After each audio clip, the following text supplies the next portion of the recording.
Assalamualaikum warahmatullahi wabarakatuh. Kembali lagi di channel Nasihat Kehidupan Misteri.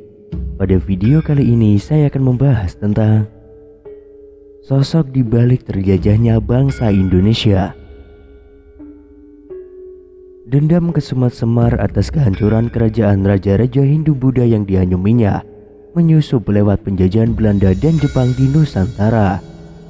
Sejarah perjuangan raja-raja Islam Nusantara terkesan mentah dan gagal total oleh strategi yang diwahyukan oleh Semar kepada tentara Belanda maupun Jepang. Sosok Semar menjadi sebuah ikon yang sangat istimewa dalam cerita pewayangan. Tokoh ini, khususnya bagi masyarakat Jawa, dianggap sosok yang suci. Bahkan tidak sedikit yang mensejajarkan Semar sebagai seorang panutan atau nabi. Walaupun Semar hanya dikenal oleh masyarakat Jawa, namun Semar memiliki sejarah yang amat jelas dalam dunia wayang.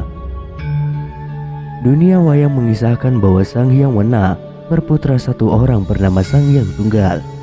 Sang Hyang Tunggal beristrikan Dewi Rekatawati. Dewi Rekatawati adalah putri Raja Kepiting bernama Rekata. Pada suatu hari, Dewi Rekatawati bertelur. Akhirnya telur tersebut menetas menjadi 3 bagian. Bagian yang pertama berwujud kulit telur menjelma menjadi Teja Mantri atau Togo. Putri telurnya menjadi Bambang Ismaya atau Semar. Sedangkan kuning telurnya menjadi Manik Maya yang kemudian menjadi Batara Guru. Sumber lain mengatakan bahwa asal kejadian Teja Mantri atau Togo, Bambang Ismaya atau Semar, serta Manik Maya atau Batara Guru bukan anak Sang Hyang Tunggal dan Dewi Rekatawati, melainkan anak dari Siti Hawa, manusia pertama di bumi. Ketika manusia pertama diturunkan dari surga, yaitu Siti Hawa dan Nabi Adam, mereka belum masih mengerti tentang proses reproduksi. Hingga tanpa melalui hubungan badan, kedua manusia pertama itu masing-masing mengeluarkan sel telur dan sel sperma. Dua jenis inti hidup manusia itu kemudian diletakkan di sebuah tempat. Kemudian Adam dan Hawa berdoa kepada Tuhan agar kedua embrio itu dijadikan manusia. Kekuatan doa Nabi Adam menjadikan spermanya merubah wujud menjadi 3 ruh manusia, masing-masing mewujud Nabi Ilyas, Nabi Sis, dan Nabi Khidir. Ketiga anak Nabi Adam ini berwujud ruh dan tidak memiliki badan kasar atau tubuh jasad. Sedangkan kekuatan doa Siti Hawa tidak mewujudkan sesuatu. Lantaran jengkel, maka sel telur itu dilemparkan oleh pemiliknya dan ditangkap oleh iblis. Di tangan iblis yang terkutuk, sel telur milik Siti Hawa dimohonkan doa kepada Tuhan. Dan kekuatan doa iblis pun selalu dijabahi oleh Allah, mengubah sel telur menjadi 3 makhluk halus, yaitu Togok, Semar, dan Batara Guru. Kawasan Eropa menjadi tempat tinggal sang gaib Teja Mantri atau Togo.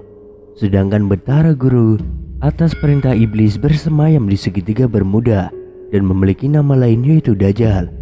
Sementara sosok Bambang Ismaya atau Semar hidup di Indonesia, tepatnya di puncak Gunung Lawu, dan menjadi pengasuh raja-raja Nusantara.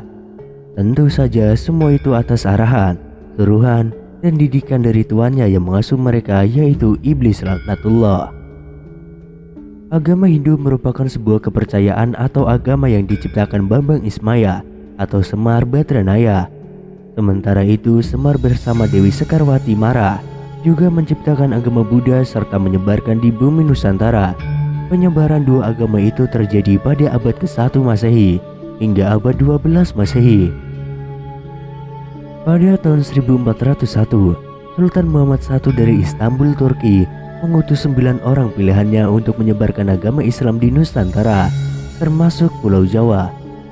Dalam penyebaran agama Islam itu, Syekh Subakir, salah satu nama dari 9 wali gelombang pertama, membawa batu hitam dan dipasangkan di seantero Nusantara, khususnya tanah Jawa, diletakkan di tengah-tengahnya yaitu di Gunung Tidar. Batu-batu hitam itu dimaksudkan memberikan keamanan dan kelangsungan hidup kaum muslimin di Nusantara. Efek dari kekuatan gaib suci yang dimunculkan oleh batu hitam itu menimbulkan gejolak, mengamuklah para makhluk, jin, setan, dan makhluk halus lainnya. Maka Raja Jin yang diwakili Semar dan Dewi Sekarwati membuat kesepakatan setelah kalah bertarung adu kesaktian melawan Syekh Subakir. Ancaman pun sempat dilontarkan dari para dedemit. Walaupun kamu sudah mampu meredam amukan kami, kamu dapat mengembangkan agama Islam di tanah Jawa, tetapi Qudratullah tetap masih berlaku atasku. Ingat itu wahai Syekh Subakir. Apa itu? Kata Syekh Subakir. Kata Semar, aku masih diperbolehkan untuk menggoda manusia, termasuk orang-orang Islam yang imannya masih lemah. Untuk kedua kalinya Bambang Ismaya atau Semar Badranaya yang mengaku sebagai pelayan, penganyom, sekaligus penasihat spiritual Raja-Raja Jawa Hindu-Buddha berbenturan dengan spiritualitas Islam. Kali ini terjadi di tahun 1476 Masehi, dan yang menjadi lawan bicaranya adalah Sunan Kalijaga. Runtuhnya kerajaan Majapahit yang menjadi momongannya menjadikan dirinya dan Brawijaya V melarikan diri hingga ke Gunung Lawu. Hal itu dilakukan oleh raja terakhir Majapahit itu untuk menghindari peperangan dengan putranya sendiri, yaitu Raden Patah.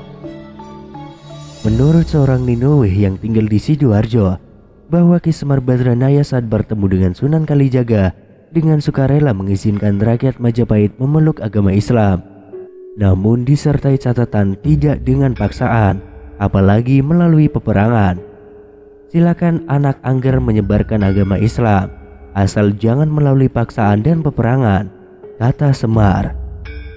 Ketokohan Sunan Kalijaga sebagai salah satu dari 9 wali generasi sesudah Syekh Subakir mampu meluluhkan hati Prabu Brawijaya V untuk memeluk Islam sebagai agama barunya. Masuk Islamnya Prabu Brawijaya V mendapat tantangan keras dari Sabdopalo Noyo Genggong yang sebenarnya adalah nama lain Ki Semar. Dengan kasar dan menahan amarah, Semar Badranaya berkata kepada junjungannya Prabu Brawijaya V, "Hamba tidak mau masuk Islam Sang Prabu, sebab saya adalah penguasa, pembesar, atau dahyang tanah Jawa. Saya adalah suami yang membantu anak cucu serta para raja-raja di tanah Jawa. Saya adalah raja dari semua spiritis di tanah Jawa. Aku telah hidup untuk melayani keturunan Raja Jawa. Disinilah kita berpisah." Setelah mengucapkan itu, Semar menghilang.